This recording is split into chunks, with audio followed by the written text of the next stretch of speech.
Hi everyone and welcome to Lipstick on a Rig. Today we're making a 7 as part of our numbers series.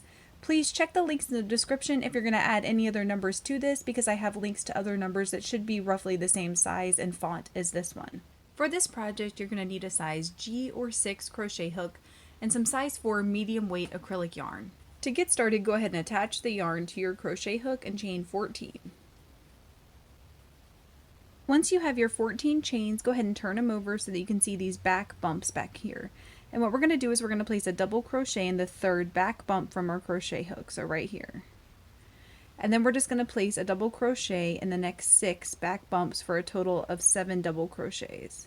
Once you have your 7 double crochets in place, go ahead and turn your chain a little bit so you can access that V part of the stitch. And what we're going to do is place 1 single crochet in the back loop only of each of these 5 stitches across.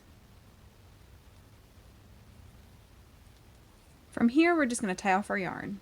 So now it should look something like this, and all you're going to want to do is just fold it over at that natural crease right there. And then you can either iron or use another piece of yarn to kind of hold it in place there. But you are done, you have made your 7. Please let me know in the comments below if you experienced any issues while you were trying to crochet this, and I will do my best to help you out. If this video helped you, please give it a thumbs up and consider subscribing to my channel, Lipstick on a Rig. Thank you so much for working with me, and I hope you have a wonderful, awesome day.